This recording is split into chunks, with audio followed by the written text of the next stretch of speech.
如果他们真的敢羁押高金委员，北检见，林北要冲去直播，过年也去，到时候请大家一起来，就是个政治迫害案，不可能再相信你民进党司法。但凡你赖清德存在的一天，他司法就是垃圾啊，拆格见动啊，高金素梅都敢动，你就可以知道这些人多恶心。整个检调单位已经彻底的沦为政治的打手。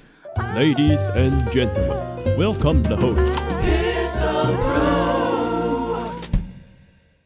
没想到就在过年之前，民进党又出手。就我的判断，这绝对是一个政治办案的结果。我是觉得民进党是非常的可恶了，他绝对不会轻放给你。他们的做法就是非常非常的细腻，而且呢是这个招招要致命。那今天早上的时候啊，第一时间就传出了高金素梅被搜索嘛。最早发出声音的是罗智强，赖清德不演了，他再次出手。这一次剑指立法院最认真、问政专业、监督政府最有力的高金素梅委员。我要说的是，台湾民主在赖清德的手上已经是完全的不演，现在是动了高金素梅，下一个又要动手。最早的时候是罗智强跳出来，然后发了这个文，然后大家才震惊到高金素梅的状况是怎么回事。那当然后来搞清楚之后啦，他先去搜他家，然后也去搜立院办公室。那直到傍晚的时候，最新的消息，检调兵分30路，总共约谈了18人。这一波就是要把高金素梅一锅端哦，30路啊，那30路一路随便5个人，这至少要100-200人的规模啊，那怎么可以一路5个人呢？至少动员200-300人在做这件事情，非常大规模的办案的状况。这里面呢，所谓的3个案子哦，第一个呢是人头诈领助理费案，第二个是非法输入 COVID-19 试剂案，第3个是诈领协会补助专款等3案。那从这3个案子来看的话，都没有什么重大的弊案，比如说贪污有里面涉及更高强度的一种就是土地开发啊，好等等的这种弊案。光从案型来看就知道这件事情绝对政治力是大于办案的强度，因为对于现在的民进党来讲啊，他们在办案里面，他们更重要的是什么时候出手那个政治时机。现在啊，整个民进党就完全动起来，他也没在怕的，因为他认为现在是个好时机，可以在这个时候来加大力道打击在野党。你可以看到这几天民进党人的一些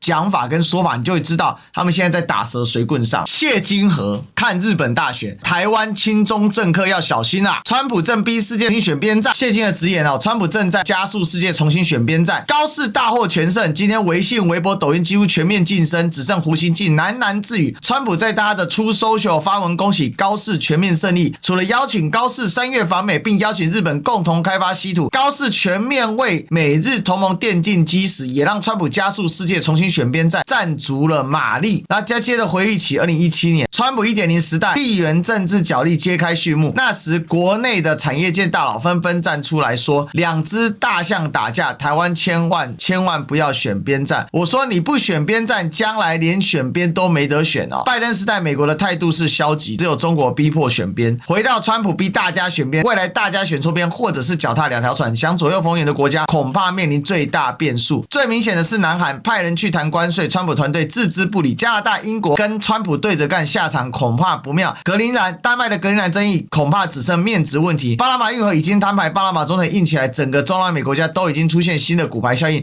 刚刚当选的洪都拉斯总统阿斯夫拉去见川普，已经讨论到台湾重建邦交的事情。哥斯达黎加改选也是右派胜出，从智利、玻利维亚、秘鲁到厄瓜多都出现右派执政。阿根廷最挺川普的米莱总统获得高支持度。川普从申请委内瑞拉马杜罗夫妇之后，快速转变中南美洲国家态度，逼这些美国后院国家重新表态。这些国家已经没有不选边的模糊空间。川普正使力正斩断中国过去几年在中南美洲的布局。从2017年起，中国让巴拿马、尼加拉瓜、萨尔瓦多、多米尼加、哥斯达黎加，还到洪都拉斯、诺鲁相继和台湾断交。现在川普逼这些国家重新选边站，未来势必精彩可期啊！最近呢，川普派陆战队员到 WHO 夺回美国国旗，美国断了联合国经援，这也是个重大讯号。回头看，川普责令全球不得把台湾地图归入中国。川普在台湾问题的强力表态，也会对台湾今年的政治生态带来重大影响。日本靠北京的冈田克也连任10次，这次也落马。台湾这次站在北京这一边，政治人物今年会有大考验。哇！按照谢金河所讲，基本上全世界上，美国已经统治世界了，美国已经占领世界了，美国已经这个再次的成为全球首霸。是的，都是这样。所所以我跟你讲哦，你不要觉得谢金河讲的好小，然后你就觉得说啊，真的吗？啊，这个谢金河这边胡说八道，绿营还真相信谢金河的胡说八道。这个说法对民进党来讲怎样？大佬发言啊，他是民进绿色财经圈的大佬啊，谢金河专业财经大佬，判断国际局势，用这种方式来分析，那你就想一个问题，那很简单啊，现在这个时候正是出手的大好时机啊，就一个字，赢。自民党大胜比民进党大胜还要更赢，因为自民党叫自由民主党，民进党叫民主进步党，自由的民主进步党大获全胜。民进党地方大选从2018到2022每一次都输，中央大选2024年总统惨胜，立委惨败，所以2026年靠着自民党大获全胜，民进党即将要攻克蓝白这个亲中联盟，真的是赢麻了。照他的说法，全世界都跟川普下跪了。他还少说到伊朗，对不对？伊朗随时要被爆破，哈梅内伊随时要变成哈梅兽医，躺在棺材里。照他说法很快的啊，所以真的是赢麻了，赢透了真正的是赢国师级别的赢。不要小看他，这就是民进党的判断，这就是民进党的思维，你千万不要低估这件事情。无党籍立委高金素梅、张姓助理等人，疑在高金担任立委期间，利用人头诈领助理费，涉嫌于民国104年到107年，利用台湾原住民多族群文化交流协会办理公益活动，向政府部门或国营公司诈领补助款，涉嫌贪污治罪条例利用职务诈取财物罪、刑法伪造文书罪、诈欺等罪，用协会办活动变成诈领补助款。如果照这标准能办的话，那我看绿营的人几乎分分钟落马，有人甚至直接跟国营事业要钱54088啊，他直接呛说国营事业一人交1000万出来，有没有印象？直接说中钢钱1000万出来，台电中油各出8000万改建动物园，直接就叫你要钱啊！我跟你那么客气，你想公的都敢这样要的，那私下怎么要？私下会怎么要？我跟你讲，他发公文要钱，那我问那请问台电中油在给市政府要给钱，然后呢，私底下如果他们有其他的协会去要钱，今天他们这个是毫不掩饰，这绝对是政治迫害，100%政治迫害，因为这理由本身就瞎到爆炸。我就问一个问题，今天立法委员他成立了协会，利用协会去跟这些国营事业发函，去跟各方政府部门申请补助，要不要走公开的一个基本的申请程序，而这些申请程序是不是都是可以被公共检视的？那为什么立委来做这些事情？因为立委才有办法去协调各部门，这叫行之有年。那我就问一个问题，依照台湾选举浪费钱的程度，这一些协会或这一些活动还要立法委员自己去筹集资金的话，请问政治人物除了贪污之外还怎么活下去？所以一定是有一些社会部分由这些民意代表，他们一定有一些他去协调的能力，透过这些协调能力来进行他的一个，你可以说他这是选民服务，你也可以说他是回馈乡里，你也可以说他是什么，是一种他巩固庄脚的过程。这台湾行之有年不就长这样？而且这些东西基本都是合法合规的，这叫做社会的百态。结果他拿这个来抓人，光他讲这个本身就荒谬至极啊！会不会111年5、6月之间弹性放宽个人自用 COVID-19 输入试剂，民众自国外输入个人 COVID-19 检测试剂，以每人限一次不超过100剂，无需向食药署专案核准，直接由海关放行。高金素梅呢，张姓助理当时呢，为了自中国大陆输入大批 COVID-19 检测试剂，以用多名人头化整为零，以每个人100剂内的方式将 COVID-19 试剂输入台湾，涉嫌违反医疗器材管理法。那笑死人了！医疗器材管理法又不是施打的东西，这叫检测试剂，而且人家就真的一次带100剂以内，而且他有拿去贩卖吗？他有拿去贩售吗？那我就问嘛，一个人带100剂能够赚多少钱啊？如果他拿去送人呢？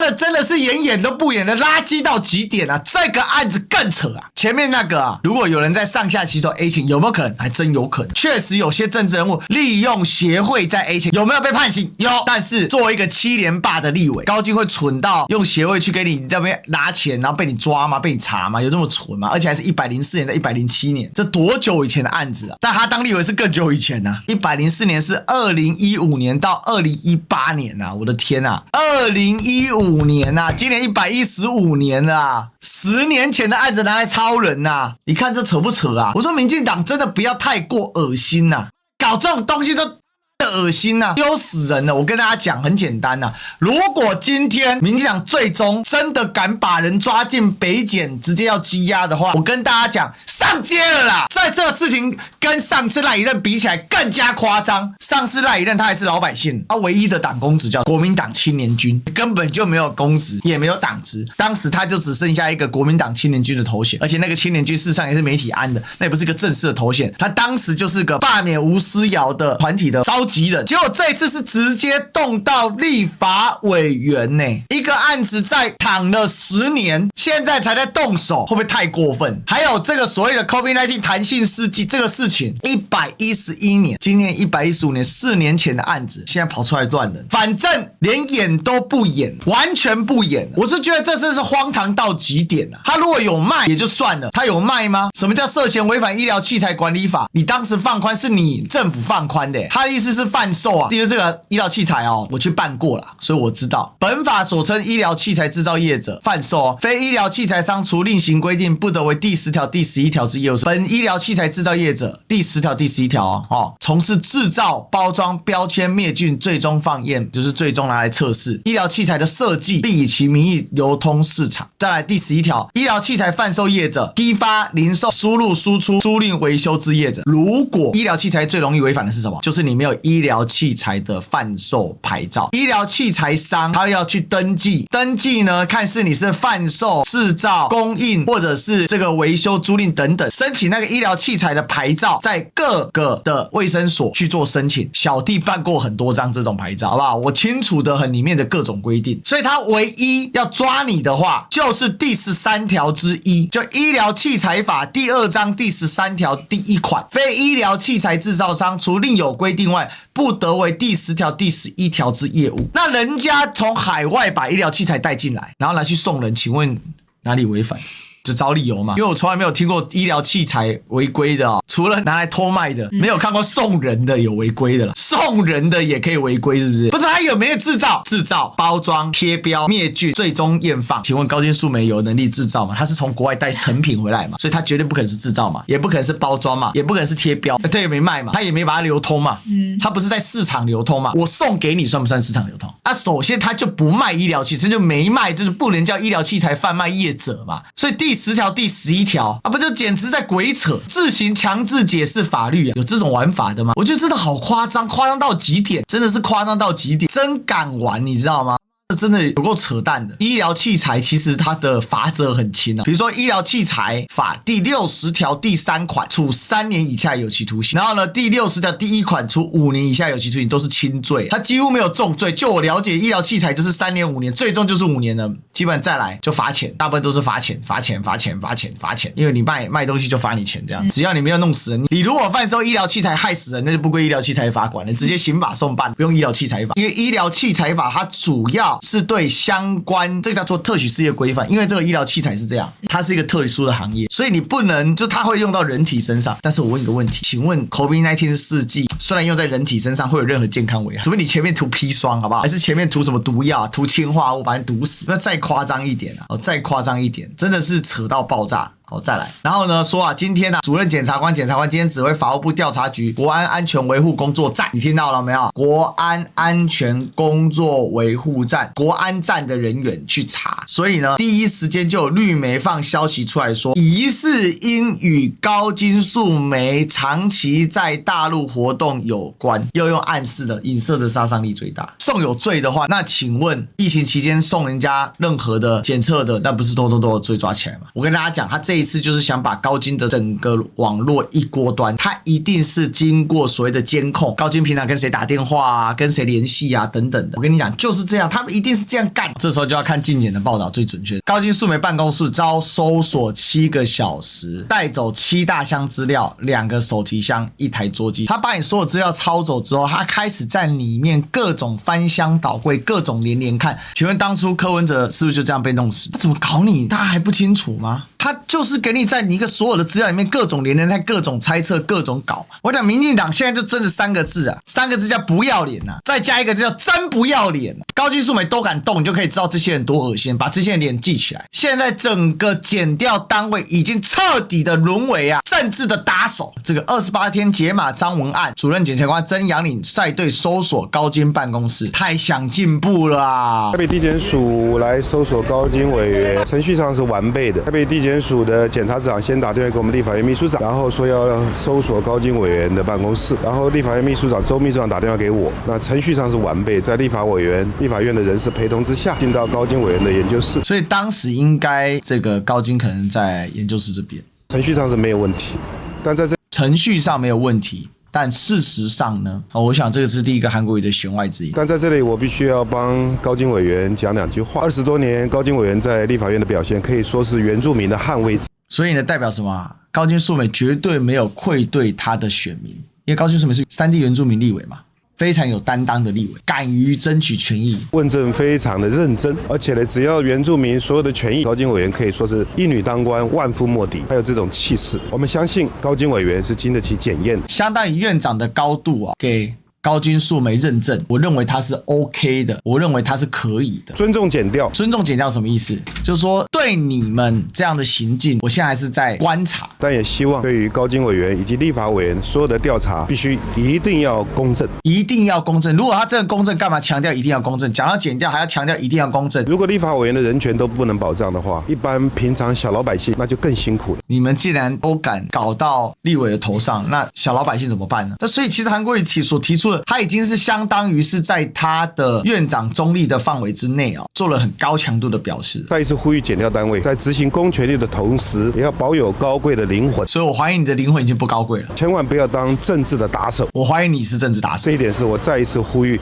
司法检调人员，大家一起来往这个方向。我跟大家讲哦，韩国瑜用字其实很直接啊。高金这个事情，我今天其实是相当震撼的。高金委员，我认识跟接触的时间不算很长，你从他的态度、气质，还有他们整个常年奔走这些活动，你说一个7连霸的立委会不会有一些小地方可能可以被作为打点？可能会有，因为很难讲。你那么长的时间以来，会出一点小纰漏，那个是很正常。但是他作为一个常年在第一线，非常强而有力捍卫自己族群、捍卫自己的职责，并且能够贯彻始终，能够持续努力不懈，维持这么高人气。很多人说高金素梅怎么都没有老到啊？他当明星的时候已经是30-40年前了。你就要知道这个人的自律性是非常非常非常强，就代表说他对我自己的自我管理。我跟大家讲，你如果实际接触过高金委员，你就知道，我去年看到他的时候，他是59岁嘛。我跟大家讲，他真的维持的超级好，他跑这么多的选服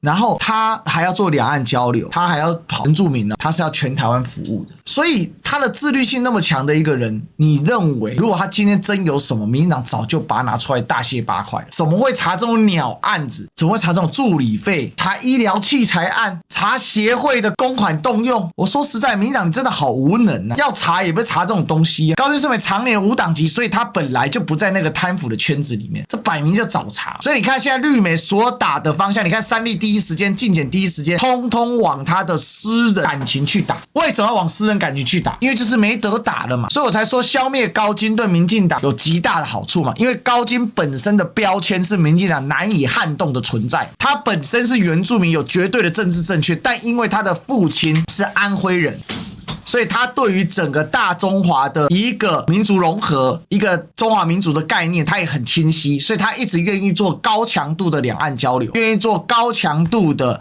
两岸和平的推动，就是这个样子嘛。大家想一个问题，去年的大罢免大失败，高金委员也来了，帮了好多次忙啊，他几乎是有时间他就能来。我就问他，就说委员你什么时间可以来？然后他就说好，他尽量瞧，他尽量把时间都给出来了。所以他一定是往所谓的人格抹杀、人格抹灭的地方去弄。我讲一个心里话，我看到高金今天这样被弄，我心里真的很难受，一股怨气，一股怒意啊，油然而生，由心中迸发出来。我想你民进党真的有够，今天也敢玩这种事情，信不信他现在一定会去挖？因为高金委员现在他的感情的事情他是比较低调，他一定去挖现在感情的事情，真的有什么他就给你爆料，或者他交往的对象是谁他就给你爆料，或者他交往对象可能又是比较复杂的情感关系，他就给你爆料，他就要塑造，反正我打你必然打不到，但至少我把你人设给打碎。高金委员是个人生斗士吧？你想他当年最红的时候，他得了癌症，他被迫休养出来之后转投政治圈，结果没想到人家想说你就是一个艺人，你能当好立委吗？结果现在他最专业的是在立委，现在他的艺人属性是他的第二属性，就他去造势现场，大家就拱高金唱歌啊，他不是只会唱歌啊，他演过李安导演的《喜宴》，他们就是这样搞你，所以你这心里真的觉得是这个政党已经下三滥到了极点，因为他是真的没得打，他才会去打这些东西啊。你看高金委员不管做什么都是做到最好，他做艺人、演电影、上综艺、唱歌、演电视剧无一不通，当立委7连霸，优质立委，乡亲爱死他，做两岸交流他跑的真是勤劳，但凡他想做的事情他真的就是认真去推行，人非完人，如果他们真的敢羁押高金委员，那没什么好说的了，北检见，林北要冲去直播，过年也去。我跟你讲就是这样，我已经认定就这件事情，到时候请大家一起来，就是个政治迫害案，不可能再相信你民进党司法，但凡你赖清德存在的一天，司法就是垃圾啊！民进党已经到了完全没有下限层，所以这个一定要做好应对抗哦。等着看民进党还想干一些什么拉杂事。我老实讲，真的是非常的无耻。所以简单来讲啦，今天这件事情大家就做好一个心理准备，该冲的时候就是要冲，这是硬仗没有错。我相信只要我们开始直播，人就会慢慢聚集起来，不可能让高金素梅孤独啦。